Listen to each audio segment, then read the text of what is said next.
Andre's just going to say a couple quick words, and then we're going to take the first question from Alec over here, and then we'll open it up.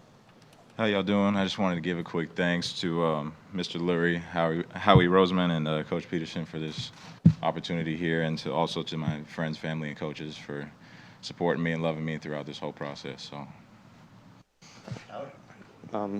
So last year you were the top, by Pro Football Focus, you were the top pass blocking tackle in college football last year.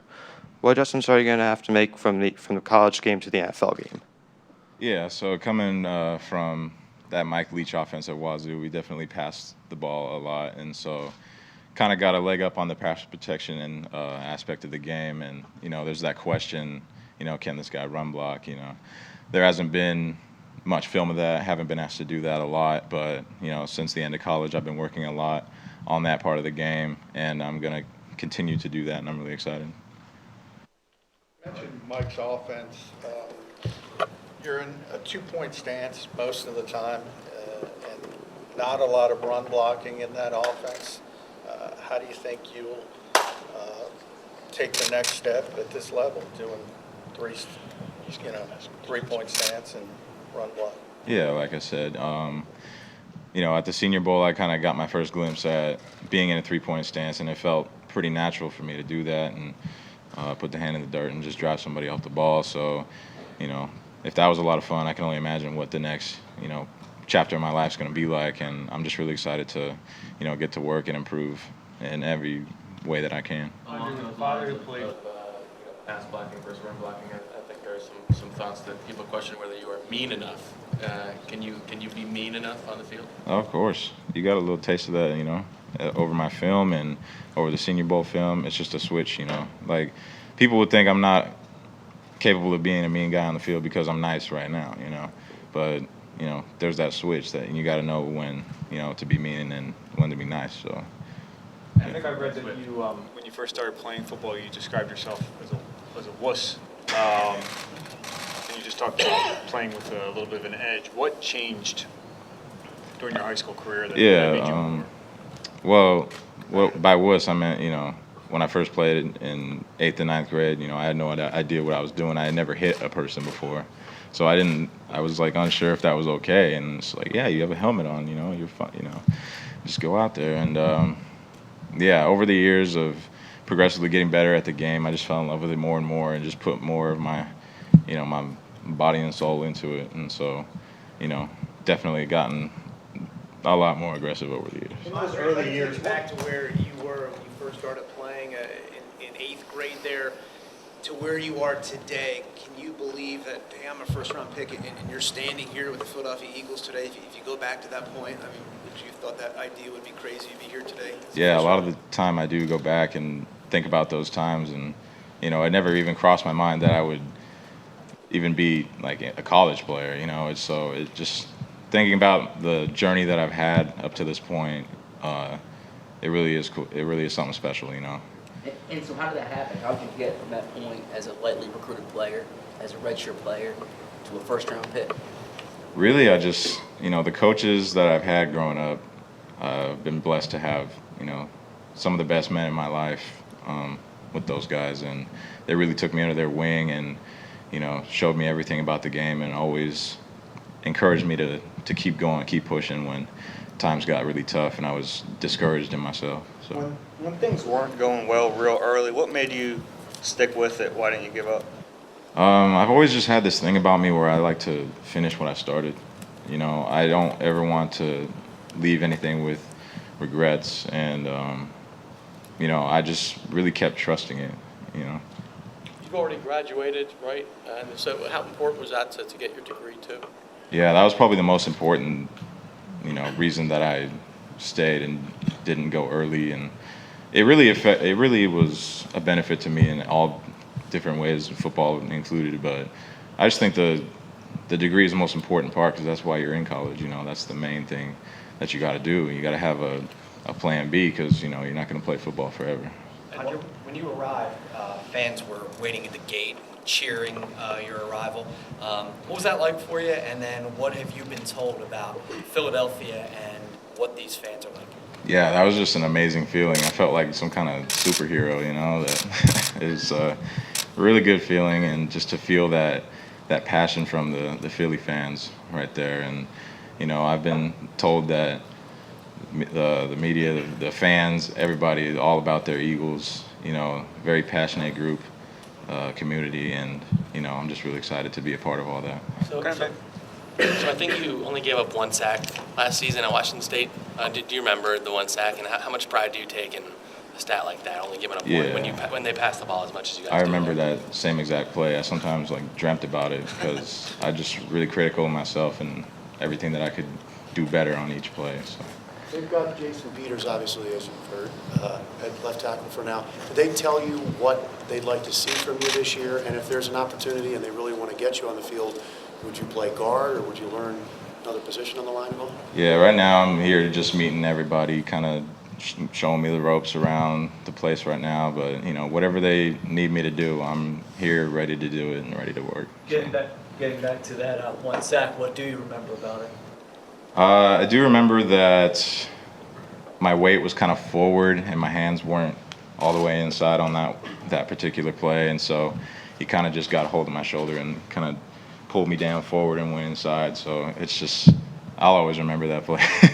A lot of scouting reports praise you for your technique.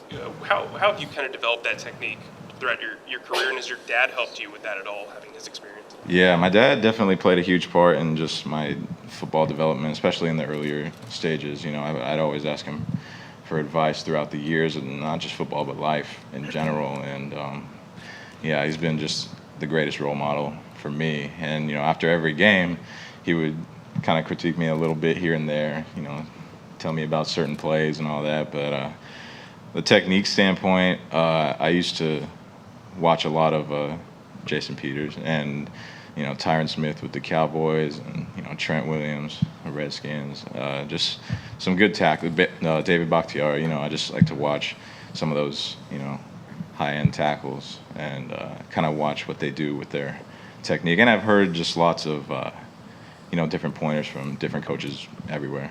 Coming from a program where you guys threw 50, 60, 70 times a game, was there a point where you really thought this is going to really help prepare me for the NFL, which every year is becoming more of a passing league?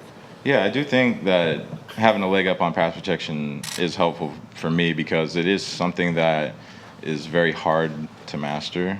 It takes a lot of, precision, technique, and just poise and everything. And so you really got to study and take lots of reps in order to, master something like that. So I think it definitely helps me with that transition. Can you take us through just how much your body changed over the course of your time at Washington State? Yeah, so I came into Washington State at 240 pounds, and that was the sole reason why I was kind of under-recruited.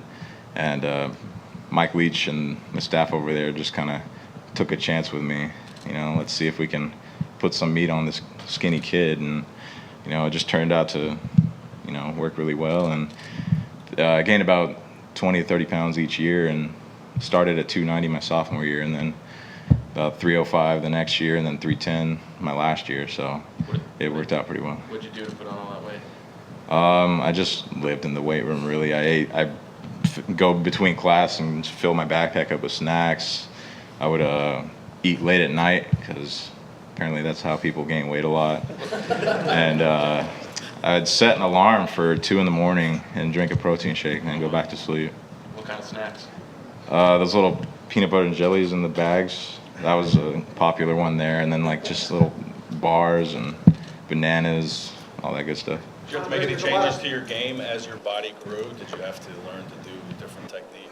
I kind of kept the same general technique because, when I first came in, I was as fast as the receivers because I was only 240, and I tried to keep that same technique while putting on the weight so that I could be a fast, big guy, so. Have you had a cheesesteak yet? You mentioned last night on the phone that I haven't had a real one. Andre, there's a lot of pressure and expectations that come with being a first-round draft pick.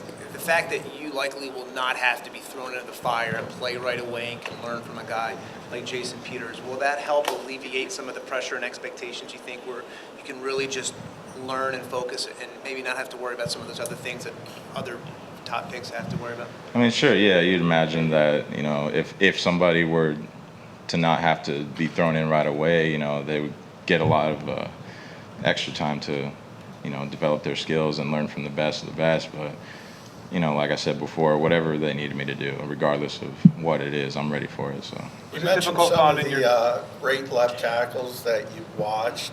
Is there anybody you're specifically drawn to because you compare yourself to them physically or anything of that? Physically, I like to compare myself to Tyron Smith. We have almost the same body. He's definitely a lot bulkier than me, but I like to kind of compare my game to his a little bit. Was it difficult following your father's footsteps? Was it difficult? At first, because I didn't like football at first when I first got on the field. But, you know, I always just stuck to it, and I loved my dad a lot, and I trusted his words a lot, so. Did he push you? In a way, you know, not necessarily push, but he was more of encouraging. You know, he was always supportive of what I did in my life, so. But if I ever did feel like giving up on something, you know, he would kind of step in and be like, hey, you know, you don't want to live life with any regrets, you know. That's kind of where I got that finish what you started thing. At what point did you know that you were going to be a first-round pick? I mean, was it like, you know, during one of your recent years or? Kinda.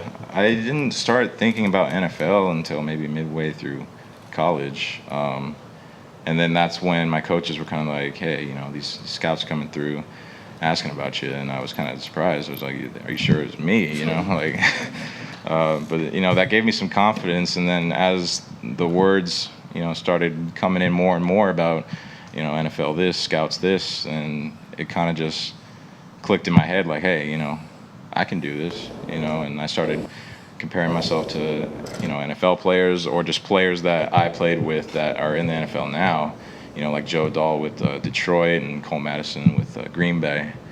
I'm pretty good friends with Austin Corbett at the Browns. And so I just kind of compared myself to those players, and I was like, you know what, I can be good, you know, as good as them and play at that level too. So. What happened that, you know, at a younger age that got you to kind of turn around and like the sport? Was it one specific instance or anything? There was an instance when I got to my sophomore year, because our high school was a 3-year high school, sophomore, junior, senior. So when I got to high school, those coaches were a lot different than what I had in junior high. The ones I had in junior high were kind of, you know, counterproductive, you know, always trying to bring you down type. And then when I got to Woodinville High School, you know, Coach Monin, the O-line coach, and Coach Maxwell, they were just like really good to everybody, good to me, and took me under their wing. And that really kind of just gave me a boost, you know, and they really were patient and worked with me. And I think that's what kind of flipped it for me right there. Did you ever think of quitting before you got to that point? Before I got to high school? Yeah. Oh, all the time, yeah. It's really discouraging when you come in late, you know, all your friends have been playing the game since they were like, you know, 3rd grade, and I'm in 8th grade, and they all kind of know what's going on, and I have no idea. It's kind of scary. It's scary like that, and so it's hard to want to keep going, but something inside me just told me to keep going. Would you say that you benefit more from positive reinforcement, that type of coaching, than as you said, more negative? You know, I think at that age, yeah, positive reinforcement would have been a lot better because, you know, you're young kids still. You don't react to yelling as well as you would at an adult age like I am right now. And so, you know, I don't think it carries over that much at all. Like right now, I take any kind of coaching because it's all about what they say, not how they say it. What was the reason why you didn't start until later? What was that? What was the reason that you didn't start football until later? Mainly just because I liked basketball a lot, and I thought that would be my sport. And I was a little nervous to start football because I knew it was a pretty aggressive sport. But, you know, I didn't know that. I didn't picture this happening either, so. You talked about the one sack you gave up and how much it kind of weighed on you. How do you deal with failure in general as you're about to make a pretty big jump in? Yeah, with failure in general and anything, just not just football, I really take time to kind of analyze, you know, what things went wrong, and I just learn from it. Andre, we know Coach Leach is kind of a character, but I mean, you're here. So what did you learn from him that has helped you reach this point in your life? Biggest thing I learned from Coach Leach is really, it's a thing that he says probably 16-ish times each practice. Not that exact number, but just an estimate.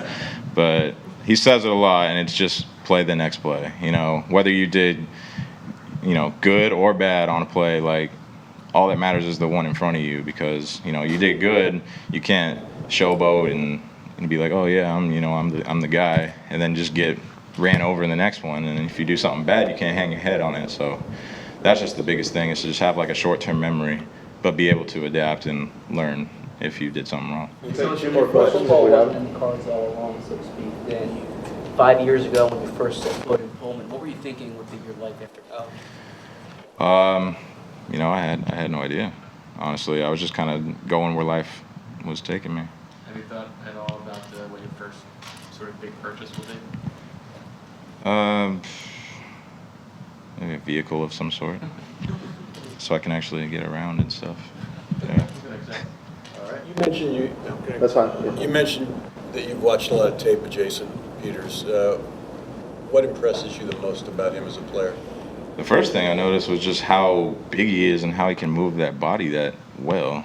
How strong he is and athletic. And I noticed that, you know, his technique is just some of the best I've ever seen, and, you know, what other people have seen. So it was just, I instantly knew that, you know, this is a guy that I could learn from. And little did I know I could actually, you know, be in his presence as well. Have you heard from Carson Wentz, or do you know about Carson Wentz at all?